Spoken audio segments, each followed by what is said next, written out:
Donc, je m'appelle Florence, j'ai été greffée il y a 7 ans à l'hôpital Foch à Suresnes, en banlieue parisienne. Enfant, même l'adolescence, j'ai pas tellement eu de problèmes de santé. J'allais souvent voir le médecin généraliste, un médecin de famille en fait, et je prenais quelques antibiotiques pour des bronchites. Et en fait, tout se passait bien, j'avais pas vraiment de gros problèmes à part des problèmes digestifs. Et après, à l'âge de 17 ans, j'ai commencé mes études. Donc là, j'étais un petit peu plus autonome, j'avais une chambre seule, je rentrais chez mes parents de temps en temps le week-end. Donc en fait, j'ai un peu abandonné tout traitement, à part les traitements pour la digestion, mais j'ai arrêté de faire la kiné, j'ai un peu tout arrêté. Mais j'allais bien, donc en fait, je me posais pas trop de questions. Je vivais ma vie d'étudiante comme tout le monde, c'est-à-dire je sortais en boîte, je faisais mes études, voilà quoi, une vie normale.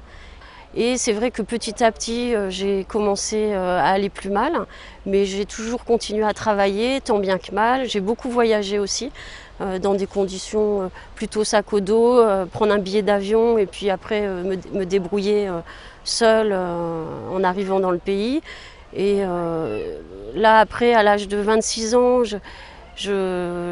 vraiment, je commençais à aller mal. Donc j'ai fait ma première cure en antibiotiques par intraveineuse. Et c'est vrai qu'à partir de ce moment-là, finalement, régulièrement, j'ai dû faire des cures. Et petit à petit, je me suis dégradée. Et en fait, à l'âge de 32 ans, il y a eu un moment, j'ai chuté vraiment brutalement. Je ne sais pas pourquoi. Et pourtant, j'avais rien changé vraiment au traitement et tout ça, mais j'ai vraiment chuté. Donc, du coup, le médecin m'a dit qu'il va falloir faire un bilan pré-greffe. J'avoue que au tout début, je disais la greffe c'est pas pour moi, c'est pour les autres, parce que je pense que j'allais bien. Donc du coup, je réalisais pas que je pouvais moi aussi être greffée. Et en fait, quand elle m'a dit ça, c'était un moment où j'allais mal. Je l'ai tout à fait accepté et je me suis dit bah oui, si le médecin me le dit, c'est vraiment que j'en ai besoin. Et je me suis pas vraiment posé de questions. Et je me souviens que le jour où elle me l'a dit, elle m'a dit il va falloir prendre rendez-vous avec le chirurgien à l'hôpital Foch. J'ai dit alors à ce moment-là, appelez-le, on va prendre rendez-vous tout de suite. Je me suis pas J'ai l'impression que j'avais déjà fait le chemin dans ma tête parce que comme mon état s'était dégradé, sans vraiment me l'a dit, je crois que j'avais fait le chemin dans ma tête de la greffe déjà au moment où elle me l'a annoncé. Donc en fait, elle a appelé le chirurgien devant moi, j'ai eu un rendez-vous, je crois qu'on était en juillet, j'ai dû avoir un rendez-vous en septembre. Donc j'étais à mon rendez-vous, alors on m'a expliqué ce que c'était que la greffe. On m'a proposé de faire un réentraînement à l'effort à l'hôpital Foch, ce que j'ai fait. Donc je venais faire du vélo 2 fois par semaine à l'hôpital, ce qui permettait de maintenir. Et finalement, j'ai été greffée 1 an après. Et alors c'est vrai que toute l'avant-greffe, j'ai voulu continuer à travailler. Donc j'allais travailler avec l'oxygène, quelqu'un passait me chercher chez moi, j'emmenais suffisamment de bonbonnes pour pouvoir travailler la journée, je rentrais le soir. Il n'y a vraiment que 2 mois avant la greffe où là vraiment je ne pouvais plus sortir. Et donc ma mère est venue chez moi et elle s'est occupée de l'intendance, on va dire, faire les repas, faire les courses. Et quand même, comme on m'avait dit qu'il fallait conserver les muscles, c'était important pour l'après-opération justement. Tous les soirs avec ma mère, je me baladais, je faisais le tour de l'immeuble. Alors c'était très, très doux, mais au moins je marchais un tout petit peu et j'espérais cette greffe, je l'attendais vraiment avec impatience, quoi.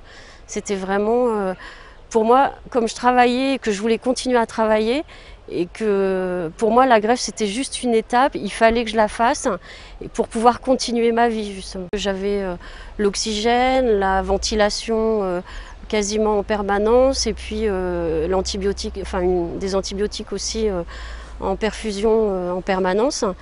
Donc j'ai été appelée un soir par l'hôpital Foch. Quelque part j'y croyais qu'à moitié parce qu'en fait j'avais déjà été appelée 4 mois avant. Et on m'avait dit une demi-heure après l'appel, on m'avait rappelé, on m'avait dit ah bah non, finalement c'est pas bon. Et c'est vrai que l'attente entre le premier appel et le deuxième appel était beaucoup plus dure parce qu'en fait je savais que finalement j'étais pas loin d'être appelée vu que j'avais déjà été appelée une fois. Mais ça semblait long parce que je trouvais que le coup de fil mettait du temps à arriver. Donc c'est vrai, quand on a été appelé une première fois et que ça n'a pas fonctionné, on est vraiment pressé d'avoir le coup de fil de la greffe. J'étais très très contente, j'étais un petit peu dans l'euphorie. Donc j'ai juste appelé mon père et j'ai oublié de prendre mes affaires, mais c'est pas grave. Donc je suis partie à la greffe comme ça, et sur le chemin, j'ai appelé tous mes amis. Évidemment, je suis tombée que sur des répondeurs parce que c'était un samedi soir, les vacances, donc tout le monde était de sortie, en train de faire la fête. Donc j'ai eu personne, je me souviens. C'était bon. J'ai quand même appelé ma chef parce que quand même le travail, c'est un peu comme une famille, donc évidemment tout le monde était au courant. J'ai appelé aussi un autre collègue et qui eux sont venus me soutenir au moment de la greffe.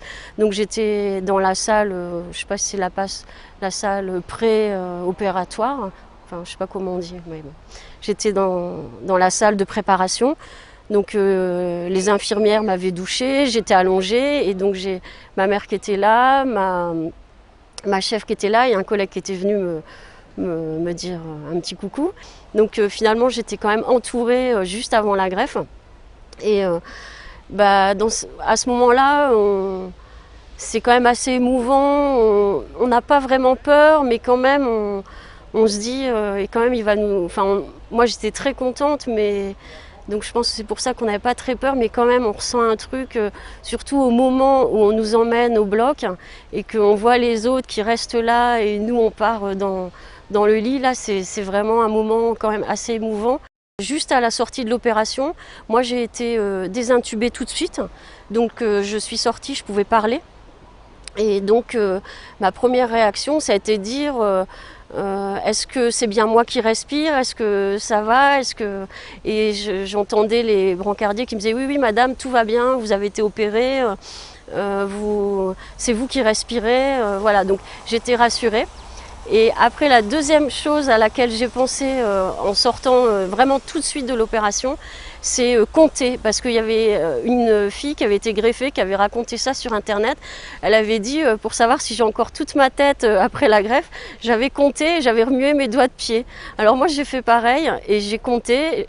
Je dis bon, j'arrive à compter, tout va bien, j'ai toute ma tête, apparemment tout s'est bien passé. Donc voilà, donc ça c'était vraiment l'heure après l'opération, quoi. Sur le coup, on ne réalise pas beaucoup.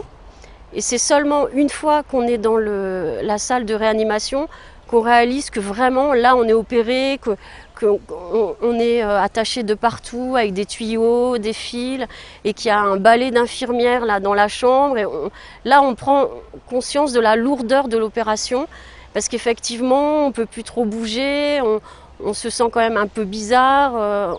Moi, je ne me souviens pas avoir eu tellement mal juste après l'opération. Je pense que c'est parce qu'on avait de la morphine. D'ailleurs, on avait toujours une poire dans la main au cas où on avait mal. Moi, je n'ai pas l'impression que je m'en servais beaucoup. Je n'ai pas l'impression d'avoir beaucoup souffert pendant cette durée de réanimation. Je me souviens avoir eu soif, avoir eu faim, mais voilà, pas vraiment mal en fait. Après 10 jours de réanimation, je suis remontée directement dans le service de pneumologie. C'est vrai que c'était assez difficile parce que moi j'ai eu des complications infectieuses après la greffe. Donc alors je ne m'étais pas imaginé de me retrouver avec des traitements après la greffe. Mais voilà, je pense que quand ça arrive, on les accepte. Et de toute façon, on n'a quand même déjà plus la kiné à faire, on n'a plus l'oxygène. C'est déjà une certaine liberté. Et après, enfin, moi, je me suis dit, de toute façon, on va soigner l'infection. Donc j'ai quand même accepté assez facilement les traitements après la greffe. Après 2 mois d'hospitalisation, je suis rentrée à la maison. J'étais un peu fatiguée, donc j'ai repris le travail que l'après-midi. Mais voilà, donc je suis allée skier au bout de 6 mois, j'ai fait du parapente, tout se passait bien. Mais c'est vrai que je ressentais toujours une certaine fatigue. Alors je trouvais ça pas très normal. Et puis finalement, un beau jour en tournage, j'ai eu une grosse fièvre. Et en fait, c'était une infection qui était latente et qui n'était toujours pas résolue. Donc c'est vrai que après j'ai eu une opération supplémentaire à cœur ouvert, j'ai eu une infection sur le cœur. Mais c'est vrai que ça ne m'a pas empêché après de continuer de travailler. Et je pense que j'ai pris les choses assez sereinement. Je suis restée 3 mois à l'hôpital. Donc c'est vrai que l'après-greffe peut être très compliquée. Disons que j'ai eu 2 années assez difficiles.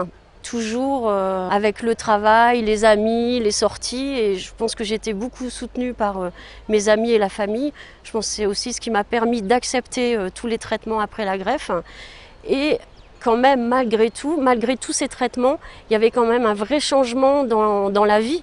Parce qu'en fait, je marchais, c'est vrai, j'étais même plus capable d'aller faire les courses au magasin qui se situait en face, que là, en 10 minutes, j'allais faire mes courses, chose qui était impensable avant la greffe.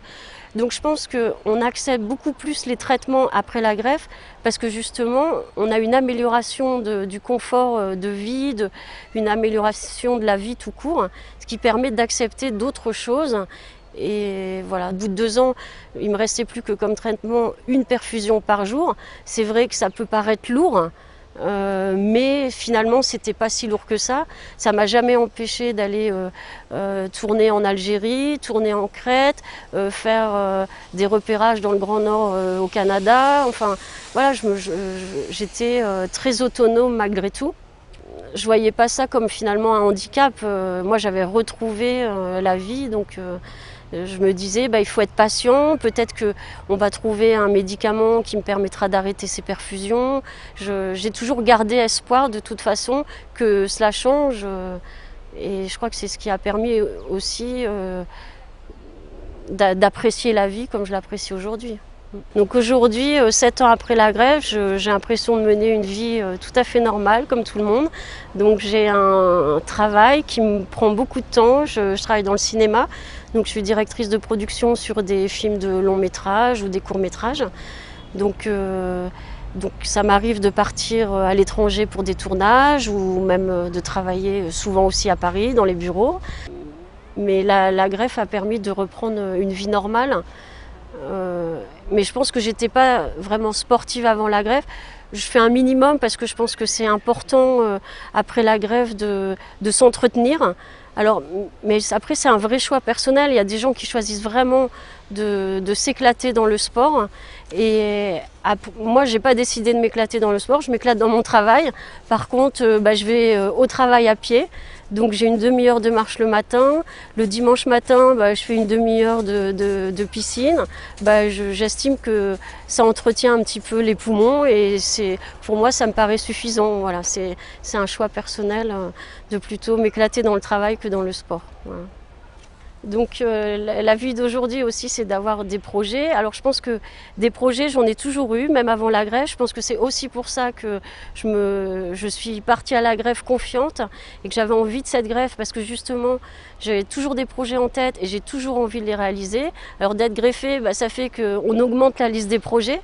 Donc c'est vrai que, en fait, une fois que j'ai été greffée, parfois j'ai parlé à des greffés qui bougeaient pas trop, tout ça. Donc j'ai eu l'idée d'emmener, je me suis dit quand même, il faut montrer à tous ces gens qui sont greffés, qui bougent pas beaucoup, de leur dire, allez, venez, on va faire un voyage, on va marcher et on va se prouver à nous-mêmes qu'on peut marcher.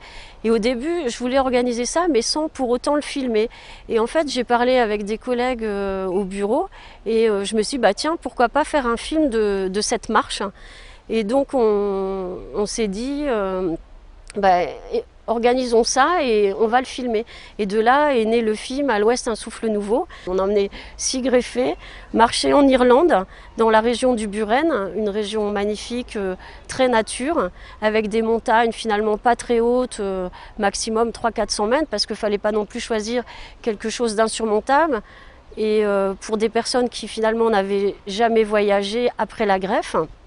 Donc on a choisi ces personnes et on est allé marcher, on a filmé et on a recueilli leurs témoignages d'avant et d'après greffe. Et donc ça a été vraiment une expérience extraordinaire. En plus, on avait choisi de prendre des greffés de pays différents. Donc il y avait une jeune Belge, un Italien, un peu le plus âgé qui avait 47 ans, un Canadien et 3 Françaises. Ça a été aussi un échange assez riche par rapport à ça, parce que justement on a pu voir ce qui se passait au niveau de la greffe dans d'autres pays que la France. Donc c'était vraiment enrichissant de pouvoir parler. Et alors le petit groupe, on ne se connaissait pas du tout. Et c'est vrai qu'au fil du voyage et du film, il y a vraiment eu une ambiance qui s'est créée. L'équipe s'est vraiment soudée. Et je pense que dans le film, ça se ressent qu'on s'est vraiment bien entendu pendant le tournage. Voilà. Pour moi, le film, ça représentait vraiment la réussite de la greffe. Parce que moi, ce que je reprochais dans les films ou les petits reportages que j'avais déjà vus à la télévision, c'est que finalement, on montre plutôt les hôpitaux, les greffes qui ne fonctionnent pas toujours bien et tout ça.